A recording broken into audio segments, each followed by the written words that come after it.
Stop scrolling. I mean it.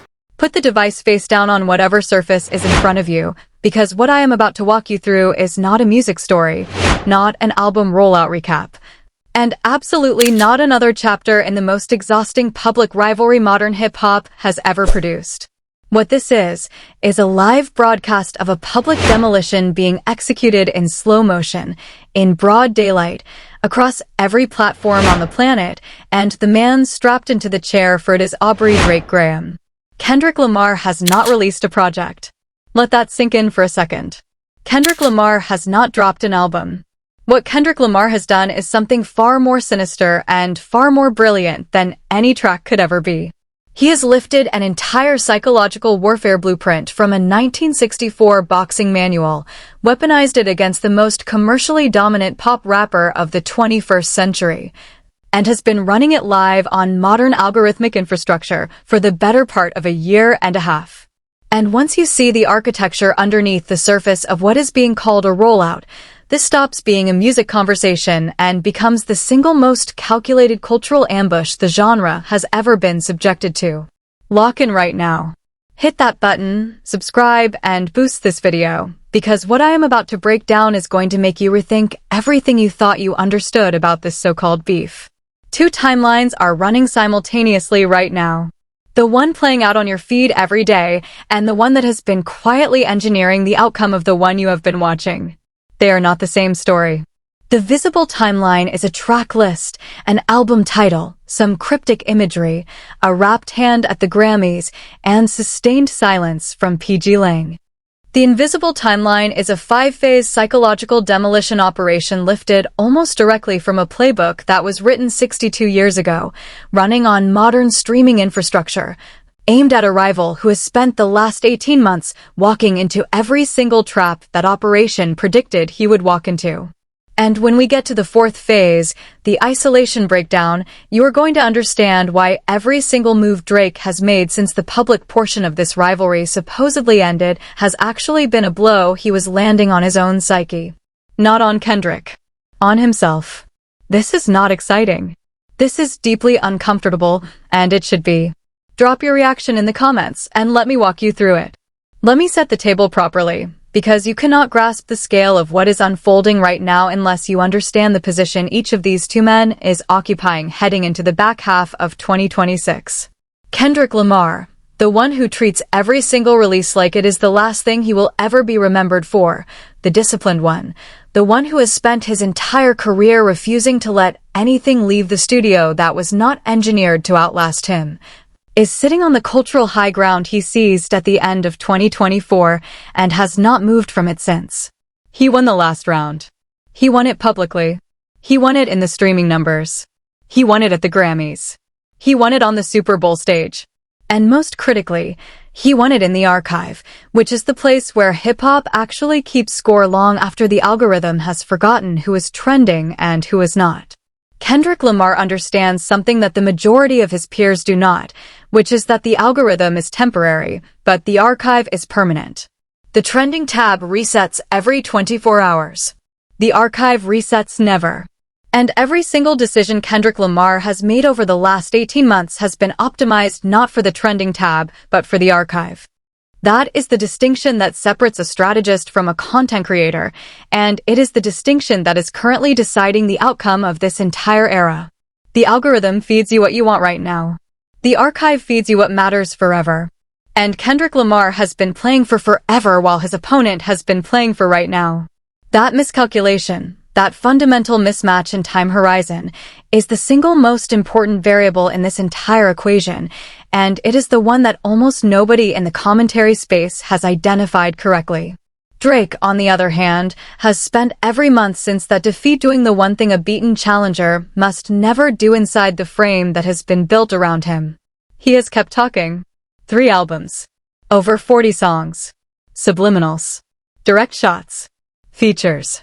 Interviews. Instagram stories. Cryptic captions. Lawsuit filings. More lawsuit filings.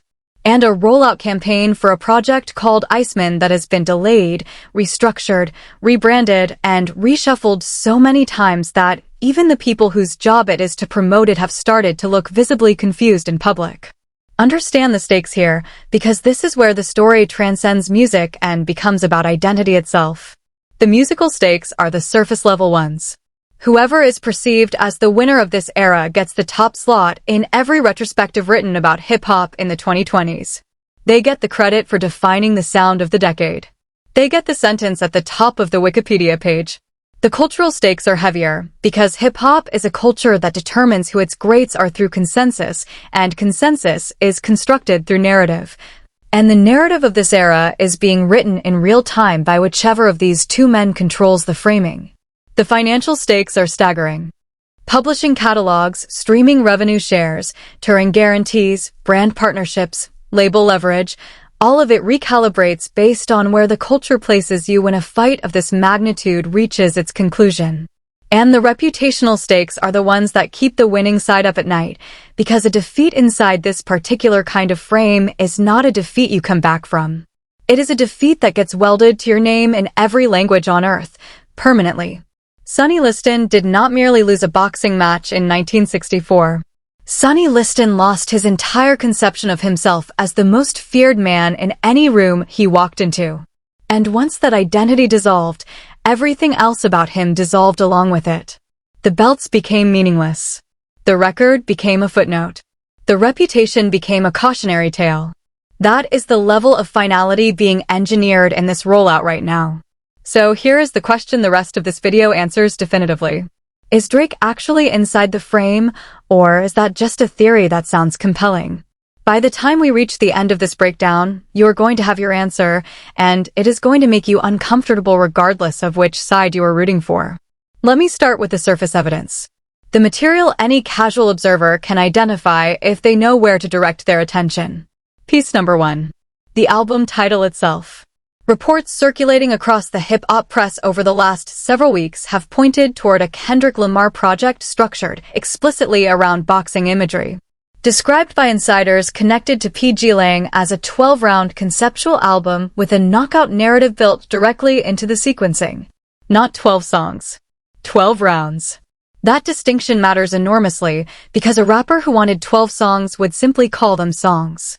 A rapper who calls them rounds is telling you, out loud, in public, on the track list itself, that the album is a fight. He is announcing the arena before he even steps into it. He is telling you the rules of engagement before the first bell rings. And he is doing it in a way that anyone with even passing familiarity with boxing history would immediately recognize as a declaration of intent, not a marketing gimmick. Piece number 2. The Grammy appearance in February of 2025. Everyone remembers the trophies. Everyone remembers the Record of the Year and Song of the Year wins for Not Like Us. What the vast majority of people did not process in real time was the hand wrap. Kendrick Lamar walked onto that stage with his hand visibly wrapped like a fighter preparing to enter the ring. That is not a fashion statement. That is a visual seed planted at one of the most watched cultural events of the entire year, calibrated to root itself in the audience's memory and pay off months later when the boxing album framing arrives. It is a long-game breadcrumb dropped in front of 100 million eyeballs. And the fact that almost nobody in the mainstream press caught it at the time is itself evidence of how effectively it was deployed. The best moves are the ones that land before the opponent even realizes a punch has been thrown. Piece number 3. The Super Bowl halftime performance in New Orleans. Kendrick Lamar delivered the most watched halftime show in NFL history, and inside that performance he embedded imagery, staging decisions, and setlist choices that functioned as continuations of the rivalry narrative without ever mentioning Drake by name. The walk. The Serena Williams cameo. The camera cuts. The wardrobe.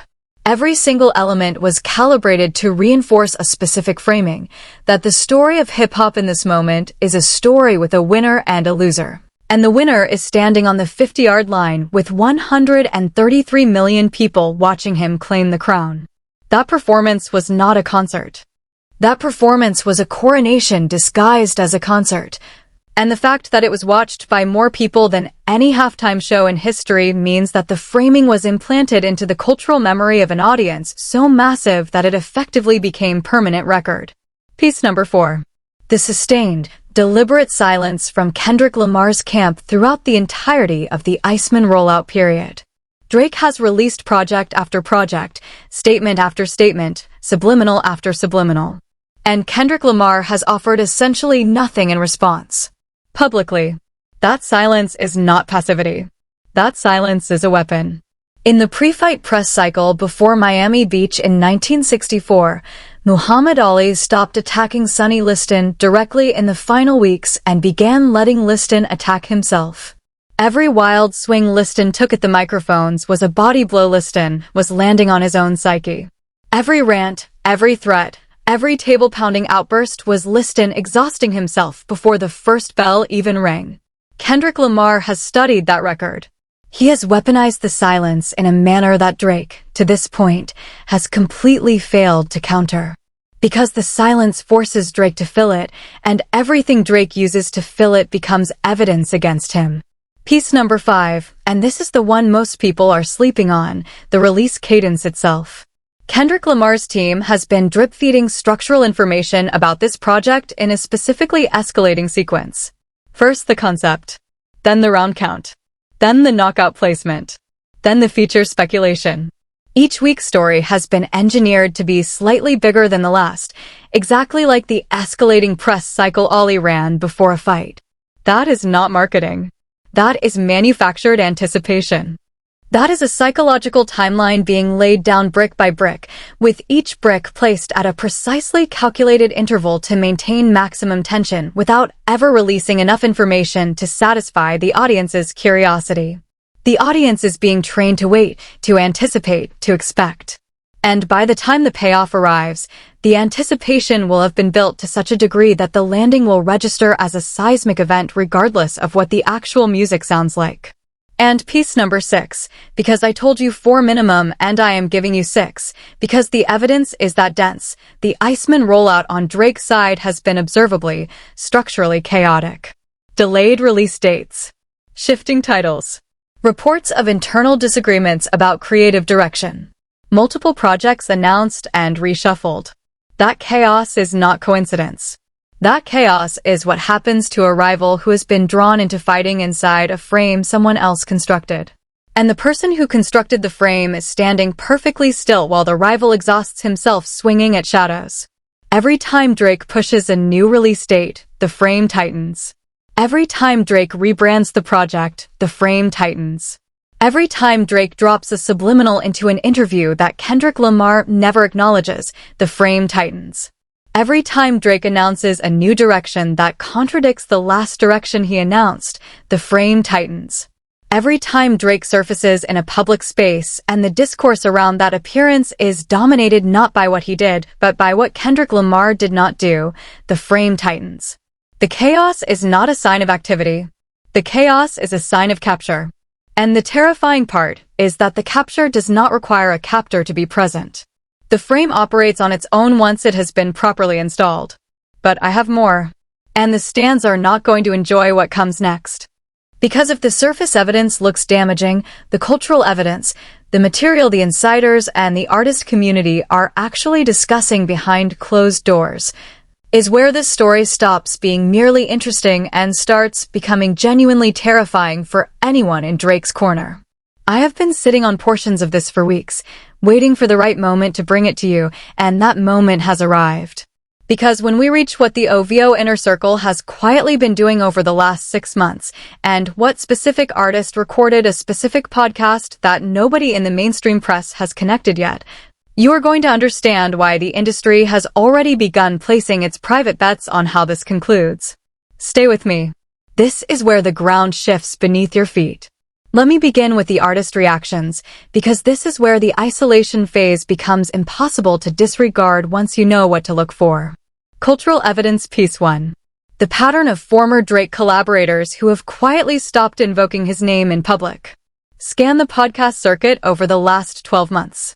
Count how many rappers who once treated a Drake feature as a career-defining milestone have appeared on major platforms and either declined to comment on the beef or offered praise for Kendrick Lamar's execution while carefully sidestepping any defense of Drake's position. That is not accident.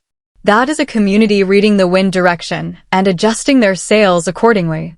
And the wind has been blowing in one direction for 18 months. Piece 2. The producer migration. Reports across industry publications have tracked a noticeable shift in where certain marquee producers who were once inseparable from Drake's sound are now placing their sessions.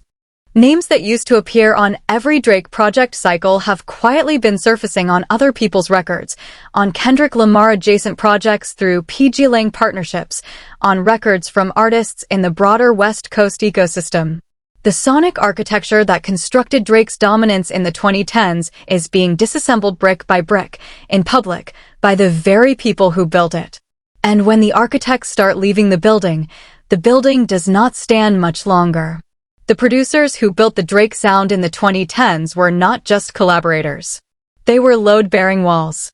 And when load-bearing walls start relocating, the structural integrity of everything they supported begins to erode, slowly at first, then catastrophically. The migration is not a headline yet, but it will be. Piece 3. The response from artists who used to occupy the tier just below Drake in the streaming era. Watch what happens when a mid-tier melodic rapper who owes his entire career trajectory to Drake's blueprint gets asked about the beef in an interview. The body language. The pause.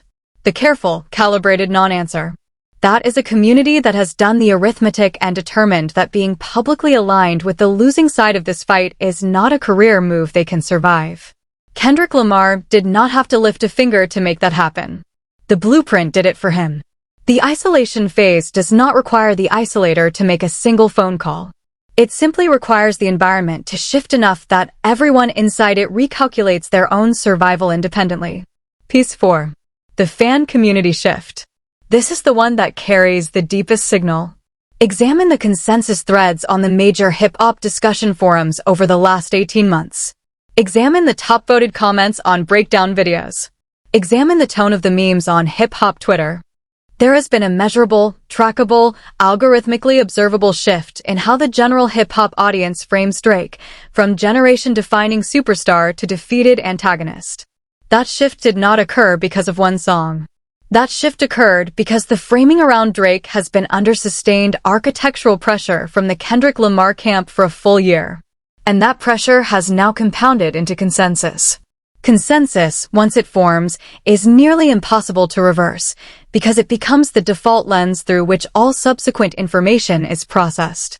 Once the audience has decided you are the loser, everything you do gets interpreted through that lens. A good album becomes a desperate attempt at redemption. A strong feature becomes a sign of insecurity. A lawsuit becomes proof of weakness. The lens distorts everything, and the lens was installed deliberately. Piece 5. The deleted post pattern. Multiple reports over the last several months have documented instances of Drake associates and OVO adjacent figures posting content that was subsequently deleted within hours, frequently after community backlash or perceived overreach. Deleted statements. Reshared posts pulled down after screenshots circulated. Cryptic captions that vanished before they could be fully archived. That pattern of post and delete is the digital equivalent of a fighter throwing wild punches at a pre-fight press conference. Every single one of them lands on the puncher's own reputation. And in the digital age, nothing is ever truly deleted. The screenshots survive. The archives survive. The receipts survive. Every deleted post becomes a permanent record of a moment of panic, and panic is the one emotion that confirms the frame is working. And piece 6. The podcast circuit declarations. Multiple veteran hip-hop journalists and podcasters, the ones who have spent decades inside the industry and whose read on these situations is treated as authoritative by the community, have been openly framing the current moment as a Kendrick-era transition on their programs. That is not fan speculation. That is the industry press essentially calling the fight before the closing bell has rung. And when the press calls the fight, the audience follows, because the audience trusts the press to tell them what they are watching. The press is the framing mechanism, and the framing mechanism has already been activated. Now, I want to acknowledge the counterargument, because I am not going to pretend it does not exist. There is a legitimate case to be made that Drake's streaming numbers, his global reach, and his catalog depth still make him functionally the biggest rapper in the world by pure commercial measurement. That is true. I am not going to dispute that. Drake still moves numbers. Drake still sells out arenas. Drake still has a global fan base that rivals any artist in any genre. But here is the problem with that counterargument once you understand the frame that has been built. Commercial dominance does not protect you from identity replacement. Sonny Liston was the heavyweight champion when Ollie beat him. Liston had the belt. Liston had the record. Liston had every objective metric on his side. And none of it mattered because the fight was never being contested on those terms. The fight was being contested on terms that Liston did not even know existed until it was too late. And that is the exact gear shift I need to walk you through next, because the real story of what is happening in 2026 is not a music story at all. It is a system story. And the system is bigger, colder, and more calculated than the vast majority of fans have any comprehension of. This is where the analysis has to get uncomfortable, because up to this point I have been describing an artist rollout. From this point forward, I am going to be describing a piece of cultural engineering that will be studied in music business classrooms for the next 30 years, regardless of how this actually concludes. Let me pivot hard, because the surface story and even the cultural story are not the real story. The real story is structural, and it operates on 3 separate systemic layers that all converge on the same conclusion. Systemic Layer 1. The label leverage dynamics. Drake's current relationship with his label infrastructure is, according to multiple industry reports circulating across publications over the last 2 years, in a period of significant recalibration. Reports of contract restructuring. Reports of shifting revenue splits. Reports of catalog acquisition discussions that never materialized into public deals. When a top-tier artist enters that kind of structural negotiation window while simultaneously losing cultural leverage in a public confrontation, the numbers that get quoted at the negotiation table are not the numbers from the last 5 years. They're the numbers from the last 12 months. And the last 12 months have been, by any honest assessment, the worst cultural quarter of Drake's career. The label ecosystem is not sentimental. The label ecosystem does not care that Drake defined the streaming era. The label ecosystem cares what he is worth next quarter. And that number is not the number it used to be. When the label starts calculating your value based on your last 12 months instead of your last 12 years, you have already lost a negotiation you did not even know had started. Systemic Layer 2. The streaming economy's structural shift. The economics of streaming have quietly rewired themselves over the last 3 years in ways that most casual fans have zero awareness of. Playlist placement algorithms have shifted toward artists with cultural velocity rather than pure catalog depth. Editorial curators at the major DSPs have grown increasingly wary of associating their flagship playlists with artists mired in prolonged public controversy. Radio programmers, who still matter more than most streaming-era fans realize, have grown noticeably cautious about heavy Drake rotation in markets where the beef narrative has landed hard. Every one of these small structural shifts, taken individually, would be a minor inconvenience. Taken together, over 18 months, they compound into a structural headwind that no amount of Iceman rollout marketing can fully counteract. Meanwhile, Kendrick Lamar is running downhill through the exact same structural terrain. The algorithms reward his cultural velocity. The editorial curators lean into the narrative. The radio programmers see the Super Bowl afterglow.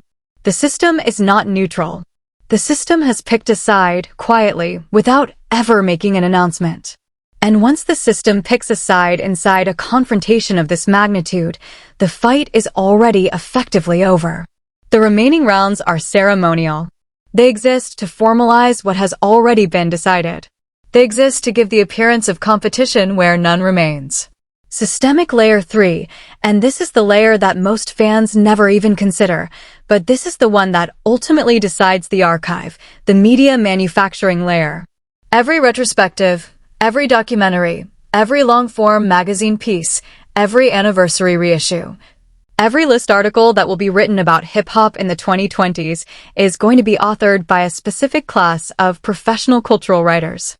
Those writers are, right now, in the middle of forming the frame they will use for the remainder of their careers when describing this era.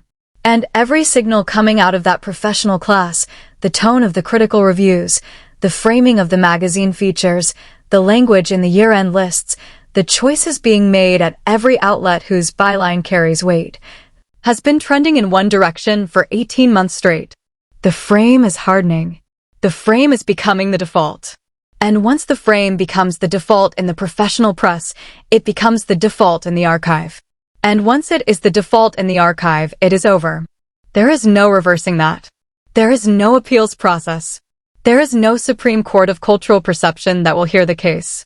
The archive is the final word, and the archive is being written right now, in real time, by people who have already chosen their framing.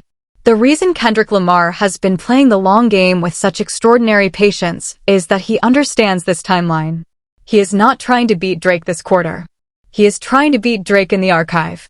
That is the level of ambition being executed here, and it is why everything about this rollout, the silence, the symbols, the 12-round structure, the drip-fed revelations, the strategic public appearances, is calibrated for a longer arc than any confrontation in the history of the genre. Kendrick Lamar is not fighting a battle.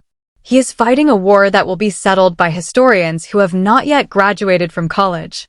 And he is winning it before most of those historians even know there was a war. Now take those 3 systemic layers and stack them on top of the 5-phase demolition playbook, and you begin to see the actual shape of what is happening. This is not a rap beef with a business subplot. This is a business campaign with a rap beef as its delivery mechanism. Every song that lands on the boxing album lands into a pre-built structural environment that has been prepared to receive it as a victory. Every silence from Kendrick Lamar's camp lands into an ecosystem that has been trained to interpret that silence as confidence. Every misstep from Drake's camp lands into a public discourse that has been calibrated to read it as desperation. That is not organic momentum. That is engineered momentum. And engineered momentum, once it reaches critical mass, cannot be reversed by any single countermove from the opposing side. Not by an album. Not by a diss track. Not by a lawsuit. Not by a bigger tour. Not by a bigger feature. Not by a viral moment. Not by a strategic interview. Not by anything. The frame decides the fight. And the frame has been under construction for 18 months. And here is the revelation, because we have built to this, and it deserves the wait. The boxing album, whenever it actually arrives, does not have to be great. It does not have to be a classic. It does not have to be perfect. It does not have to outsell anything. It does not have to break a single streaming record. It just has to land inside the frame that has already been built. And the frame is already built. And the frame is already unbreakable. That is the reveal. That is the sentence that reorganizes everything you have watched over the last 12 months. Kendrick Lamar does not need the album to win the fight. The fight has already been won. The album is the ceremony. The album is the closing chapter of a campaign whose ending was decided the moment the track list structure leaked. And the reason this is so devastating for anyone rooting for Drake is that Drake, whether he comprehends it yet or not, cannot escape a frame he did not build and is not being permitted to edit. Every response he releases, every subliminal he throws, every project he rushes out, every lawsuit he files, every single one of those moves lands inside the frame Kendrick built. And every single one of those moves reinforces the frame further, rather than breaking it. The harder Drake fights, the tighter the frame gets. That is the horror of this particular playbook when it is running against you. The exit does not exist. The exit was sealed months ago. And the only person with the key is not picking up the phone. Sit with what that means. The transfer of cultural authority we are witnessing in real time is not a market correction. It is a permanent, historic, generational rewrite of who sits at the top of the hip-hop hierarchy and who gets remembered as defining the era. Every retrospective that gets written about this decade for the next 30 years is going to have to make a choice about which of these 2 men to name as the defining figure. And that choice is being pre-made for those writers right now by a campaign so architecturally complete that they will barely realize they are inheriting a conclusion someone else designed for them. The writers will believe they arrived at their assessment independently. They will believe their framing is the product of their own critical judgment.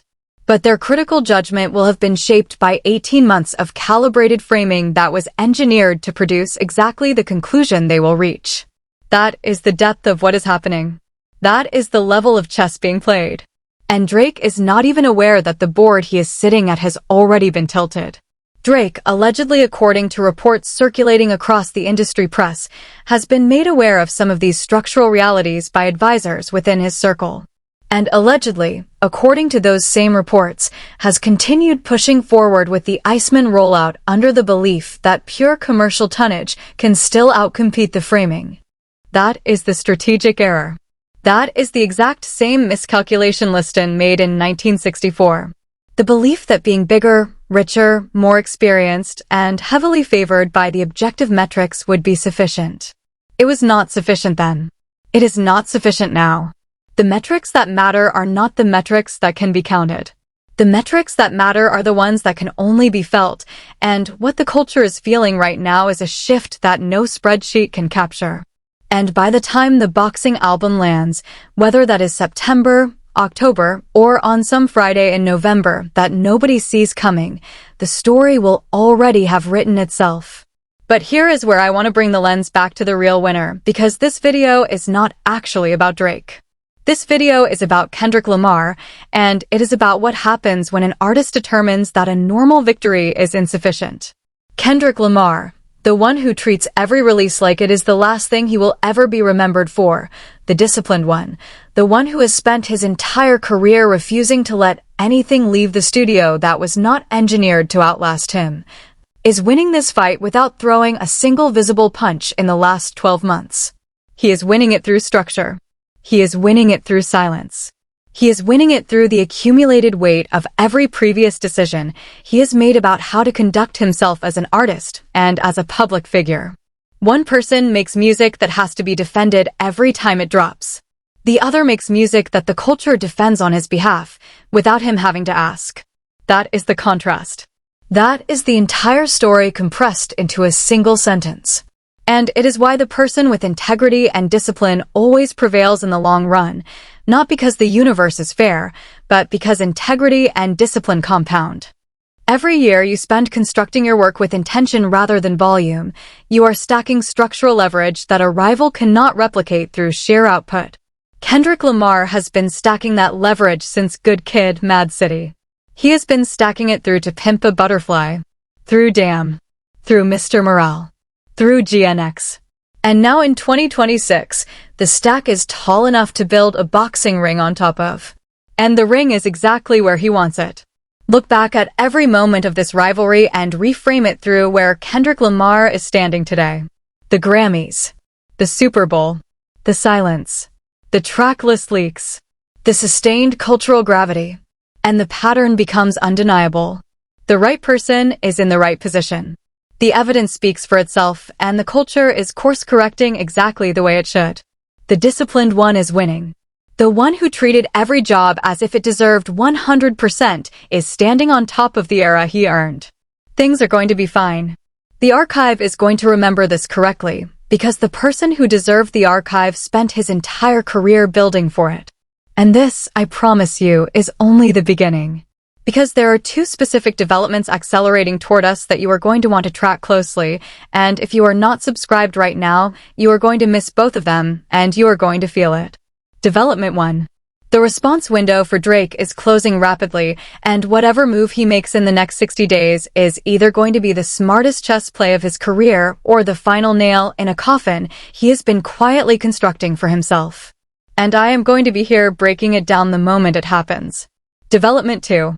The boxing album release window is tightening, and the insider sources who correctly tracked GNX, correctly tracked the Baby Keem rollout, and correctly tracked the Grammy strategy are pointing at a specific back end of quarter 3 or front end of quarter 4 landing that is going to arrive with a cultural velocity most viewers are not psychologically prepared for.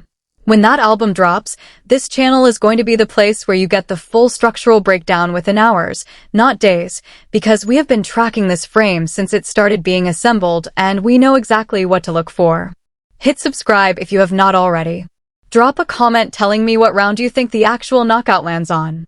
And stay locked in, because the next 2 months are going to reshape the hierarchy of this genre in a way that only happens once per generation. On your screen right now, there is a breakdown I assembled about the exact moment Drake was allegedly warned by someone inside his own camp about the shape of the frame closing around him, and what he chose to do when he heard it. That video walks through the specific window where the exit was still open, the specific advisor who reportedly attempted to point at the door, and the specific reason Drake allegedly decided to keep swinging anyway. If you thought this breakdown was heavy, that one is heavier. Click through. Watch it now. And I will see you in the next one.